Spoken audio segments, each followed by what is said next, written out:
Hey everyone, welcome back to शनिश्वा swing steps, जहां हम सीखते हैं गर्ल्स के लिए यूनिक और ब्यूटीफुल डिजाइन्स के टॉप्स बनाना। आज के वीडियो में हम बनाएंगे ये ब्यूटीफुल सा रगलान बैलून टॉप, वो भी कफ, कॉलर और बेल्ट के साथ। रगलान टॉप बनाने के लिए मैंने यहाँ पे सिर्फ 2 मीटर जॉर्जेट फैब्रिक लिया हुआ है, जिसके पन्ने की चौड़ाई यहाँ पे सिर्फ 42 इंच है। चूँकि जॉर्जेट फैब्रिक ट्रांसपेरेंट होता है, इसलिए यहाँ पे मैंने अस्तर के लिए क्रैप फैब्रिक भी लेके रखा हुआ है। जॉर्जेट और क्रैप फैब्रिक के साथ यहाँ पे मैंने स्ट्रेचेबल फैब्रिक भी लिया हुआ है। ये स्ट्रेचेबल फैब्रिक आपको किसी भी टेलर की दुकान पर आसानी से मिल जाएगा। यहाँ पर हमें इसी स्ट्रेचेबल फैब्रिक में से अपना कफ, कॉलर और बेल्ट निकालनी है। हम यहाँ पे जो टॉपर का पैटर्न बना रहे हैं वो रगलान स्लीव्स वाला पैटर्न है, इसलिए हम इसकी मार्किंग सबसे पहले पेपर पे करके लेंगे, जिससे कि हमारा जो फैब्रिक होगा वो ज्यादा वेस्ट नहीं होगा और इसी के साथ हमें मार्किंग और कटिंग में भी आसानी रहेगी। सबसे पहले हमें यहाँ पे अपने शोल्डर की मार्किंग करनी है, तो इसके लिए मैं यहाँ पे 7.5 इंच यानी कि 7.5 इंच पे अपनी मार्किंग करूंगी। अब इस मार्किंग से होते हुए नीचे की ओर मुझे अपने आर्म होल के लिए मार्किंग करना है। तो इसके लिए मैंने जितना अपना शोल्डर लिया था 7.5 इंच, उतना ही मैं आर्म होल भी रख लूंगी और दोनों पॉइंट्स को आपस में स्केल की हेल्प से एक स्ट्रेट लाइन ड्रॉ करके ले लूंगी। आर्म होल मार्किंग के बाद अब हमें चेस्ट के लिए मार्किंग करनी है। तो चेस्ट के लिए मैं यहाँ पे 9.5 यानी कि 9.5 इंच पर अपनी मार्किंग करके लूंगी और इसी के आगे की ओर मैं 1/2 इंच मार्जिन और 1.5 इंच की लूजिंग के हिसाब से 2 इंच पर अपनी मार्किंग कर लूंगी। अब दोनों मार्किंग को आपस में स्ट्रेट लाइन से ड्रॉ करके ले लेना है। आर्म होल लाइन के बाद अब हमें यहाँ पे अपना आर्म होल कर्व ड्रॉ करना है। तो इसके लिए कॉर्नर से 1.5 यानी कि 1.5 इंच पर एक मार्क करके ले लेना है। यहाँ पे मैं अपना कर्व ड्रॉ करने के लिए ये फ्रेंच कर्व ले रही हूँ। आप चाहें तो आप इसको फ्री हैंड से भी ड्रॉ कर सकती हैं। और यहाँ पे हमारा ये कर्व ड्रॉ करके मैंने ले लिया है। यहाँ पे मैंने शोल्डर लिया था 7.5 इंच, तो इसमें से मैं 3.5 इंच पर अपनी नेक की विड्थ ले लूंगी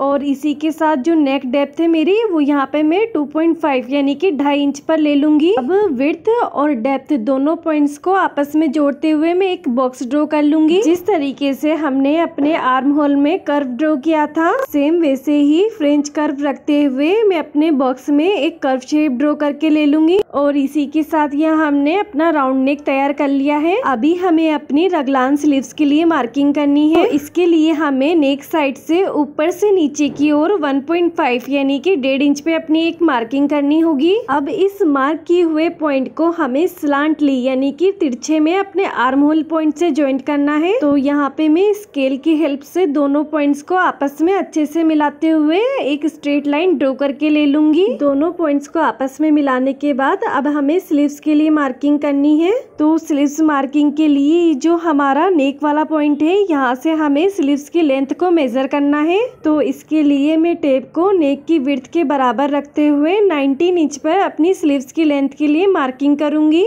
अब ये जो हमारा पॉइंट आया है, इस पर हमें अपने आर्म राउंड का मेजरमेंट डालना है। तो यहाँ पे मैं अपने मेजरमेंट के हिसाब से 4 इंचेस पे अपनी मार्किंग कर लूंगी और इसमें 1 इंचेस मार्जिन का ऐड कर लूंगी। अब सभी पॉइंट्स को यहाँ पे आपस में एक स्ट्रेट लाइन से ड्रॉ करके मिला लेना है। इसके बाद आपको आपके आर्म राउंड वाली मार्किंग को आपके आर्म होल वाली मार्किंग से स्ट्रेट लाइन से मिला के लेना है। तो यहाँ पर भी मैं दोनों पॉइंट्स को आपस में स्केल की हेल्प से मिला लूंगी और इसी के साथ यहाँ पे हमारा रगलान स्लीव्स का पैटर्न बनके तैयार हो गया है। अभी हमें अपनी टॉप की यहाँ पर लेंथ देखनी है। तो इसके लिए मैं अपनी पेपर शीट को यहाँ पर थोड़ा एडजस्ट करके रखूंगी। मुझे अपने टॉप की जो रेडी लेंथ चाहिए वो 19 इंच चाहिए, इसलिए मैं यहाँ पर 20 इंचेस पे अपनी मार्किंग कर लूंगी। अब ये जो हमने लेंथ की मार्किंग की है, इसी पे हमें अपने हिप की मार्किंग भी करके ले लेनी है। तो यहाँ पे मैं 40 साइज के हिसाब से 10 इंचेस पे अपनी मार्किंग कर लूंगी और इसी मार्किंग के आगे की ओर में 1.5 इंच अपनी लूजिंग और आधा इंच मार्जिन के हिसाब से 2.5 इंच पर अपनी मार्किंग कर लूंगी।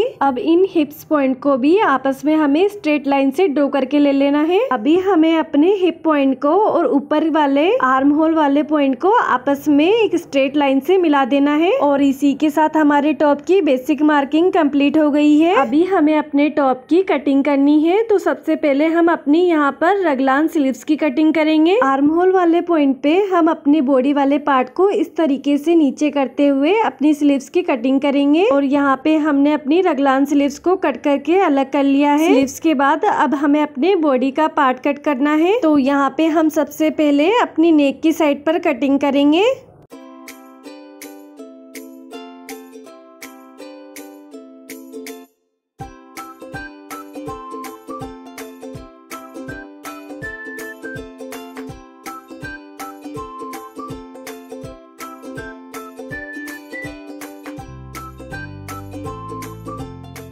और इसी के साथ हमारी पेपर पैटर्न पर रगलान स्लीव्स और टॉप की मार्किंग और कटिंग कंप्लीट हो गई है। अब इस पेपर पैटर्न को हम अपने फैब्रिक पे रखते हुए अपने टॉप की कटिंग आसानी से कर सकते हैं।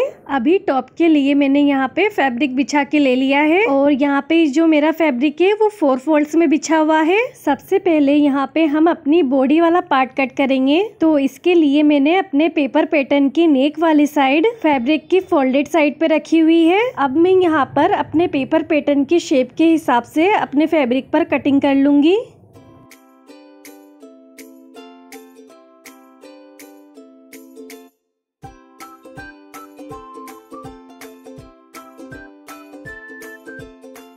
टॉपर के मेन फैब्रिक पे कटिंग हो जाने के बाद सेम इसी तरीके से हमें इसके अस्तर पर भी कटिंग कर लेनी है। टॉपर के बॉडी पार्ट के बाद अब हमें अपनी स्लीव्स में कटिंग करनी है। तो इसके लिए भी मैंने यहाँ पे 4 फोल्ड्स में कपड़ा बिछाया हुआ है। और जैसा कि हमने पेपर पैटर्न पर पहले ही स्लीव्स की कटिंग करके ली हुई है, उसे यहाँ पे हम अपने फैब्रिक पर अच्छे से सेट कर लेंगे और इसी की शेप के हिसाब से इसमें कटिंग कर देंगे।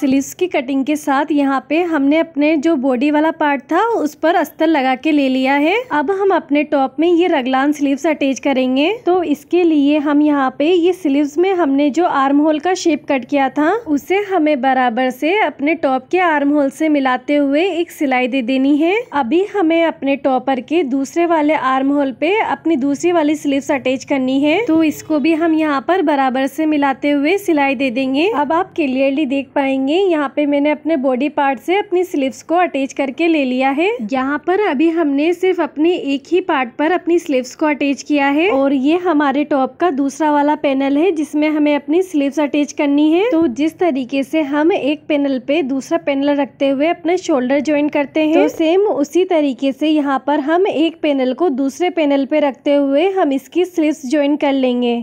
और यहाँ पर मैंने अपने दोनों ही पैनल्स पे अपनी स्लीव्स ज्वाइन करके ले ली है।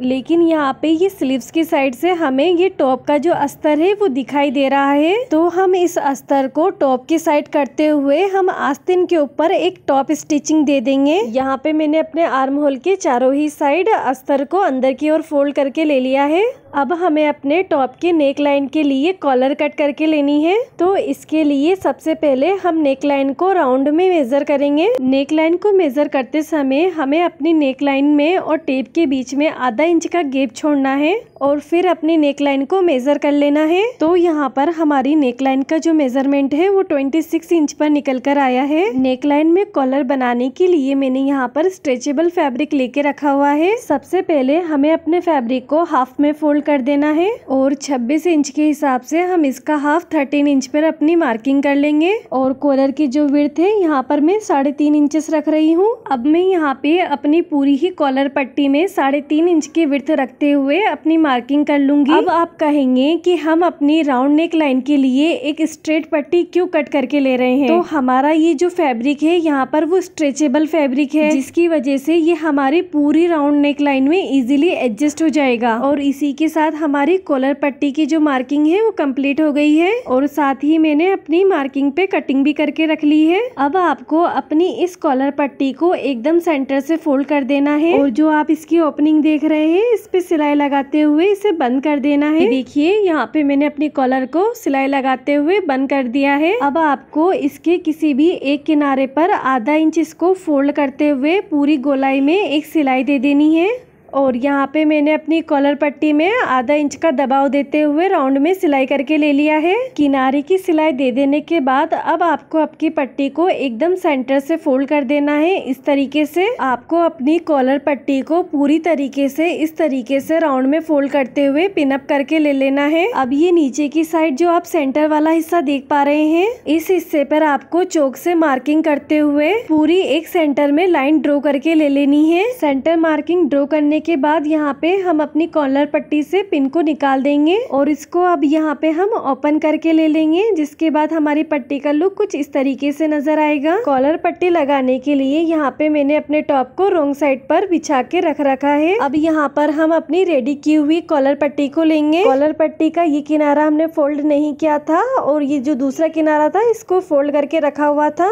अब हम अपनी कॉलर पट्टी को नेक लाइन पे इस तरीके से सेट करेंगे और ये जो हमने सेंटर लाइन ड्रॉ की थी उसी पर हमें अपनी राउंड में सिलाई देते हुए जाना है। यहाँ पर हमें राउंड में सिलाई देने में आसानी रहे इसलिए हम अपनी कॉलर को पहले नेक लाइन से पिन अप करके ले लेंगे। ये देखिए मैंने अपनी पूरी नेक लाइन में अपनी कॉलर को अच्छे से पिन अप करके ले लिया है और इसी के साथ यहाँ पे राउंड में मैंने अपनी स्टिचिंग भी लगा ली है। यहाँ पे हमने हमारी जो कॉलर थी वो स्ट्रेट में कट की थी और हमारी जो नेक लाइन का शेप था वो राउंड शेप था। फिर भी हमारा स्ट्रेचेबल फैब्रिक होने की वजह से ये हमारा आसानी से अटैच हो गया है। अभी हमें अपने टॉप को राइट साइड की ओर टर्न कर लेना है और जो नेक लाइन की साइड हमने अपनी कॉलर ज्वाइंट की है उसे रॉन्ग साइड से राइट साइड की ओर टर्न करके लेकर आ जाएंगे और साथ ही हमने ये जो अपना मार्जिन है उसे छुपाते हुए हमें यहाँ पे राउंड में एक किनारे की सिलाई दे देनी है और यहाँ पे मैंने अपनी कॉलर पट्टी को पलटते हुए नेक लाइन की फिनिशिंग करके ले ली है। अब नेक लाइन की फिनिशिंग के बाद मैं यहाँ पे अपनी स्लीव्स में कफ अटैच करूंगी, तो इसके लिए यहाँ पे हमें स्लीव्स का जो बॉटम है उसे मेजर करके ले लेना है। तो यहाँ पे मेरा रिस्ट राउंड का जो मेजरमेंट है वो 10 इंच पर आ रहा है, तो इसमें से 2 इंच कम करते हुए मैं अपने कफ की जो लेंथ है वो 8 इंच पे रख लूंगी। यहाँ पर हमने अपने कफ को अपने रिस्ट राउंड से 2 इंच कम लिया है, तो इस वजह से हमारा जो रिस्ट राउंड है उसकी साइड में आपको यहाँ पर गैप नजर आ रहा होगा। अब इस गैप को यहाँ पर कवर करने के लिए हम अपना जो कफ है उसको यहाँ पर थोड़ा स्ट्रेच करते हुए पिन अप कर लेंगे और मैंने यहाँ पे अपने कफ पे स्टिचिंग भी लगा के ले ली है। अभी मैं इसको राइट साइड की ओर टर्न कर दूंगी और यहाँ पे ये देखिए हमारा कफ यहाँ पे कितनी फिनिशिंग से अटैच हो गया है और यहाँ पे हमारी दोनों ही स्लीव्स में बड़ी ही फिनिशिंग से हमारे कफ अटैच हो गए हैं। कफ को लगा लेने के बाद अब हम अपने टॉप में फिटिंग की सिलाई दे देंगे। तो यहाँ पर मैंने अपने मेजरमेंट के हिसाब से अपने टॉप में फिटिंग की सिलाई देते हुए इसे रेडी कर लिया है। अब हमारे टॉप में सिर्फ एक ही काम बचा है जो कि है बेल्ट लगाना। तो उसके लिए यहाँ पे हमें अपने टॉप का जो बॉटम है उसको मेजर करके ले लेना है। तो यहाँ पे जो मैं अपना बॉटम है वो राउंड में मेजर नहीं कर रही हूँ, सिर्फ अपना एक ही साइड का पैनल मेजर कर रही हूँ जो कि हमारा 22 इंच निकल कर आया है। यानी कि हमारी जो पूरी जो वेस्ट का राउंड में मेजरमेंट है वो यहाँ पर 44 इंचेस होगा। यहाँ पर मैंने अपने स्ट्रेचेबल फैब्रिक की जो लेंथ ली है वो सिर्फ 22 इंच ही लेके रखी है और लेंथ के साथ हम बात करें इसकी विड्थ की तो ये यहाँ पर हमने हाफ में 3.5 इंचेस लेके रखी है। अभी मैंने अपनी बेल्ट को पूरी तरीके से ओपन करके रखा हुआ है। अब इसको एकदम सेंटर से फोल्ड करते हुए साइड की सिलाई दे देनी है। साइड की सिलाई दे देने के बाद आपको अपनी बेल्ट को फिर से एक बार इस तरीके से सेंटर से फोल्ड करके ले लेना है और हमने ये जो यहाँ पे सिलाई की हुई है उसे अच्छे से एक दूसरे पर ओवरलैप करते हुए इसको पिन अप कर लेना है। अब इसी तरीके से हम अपने पूरे बेल्ट के राउंड में थोड़ी थोड़ी दूरी पर पिन अप कर लेंगे। बेल्ट लगाने के लिए मैंने अपने टॉप को दोबारा से बिछा के ले लिया है और हमने जो अपनी बेल्ट है वो भी पहले से ही तैयार करके रखी हुई है।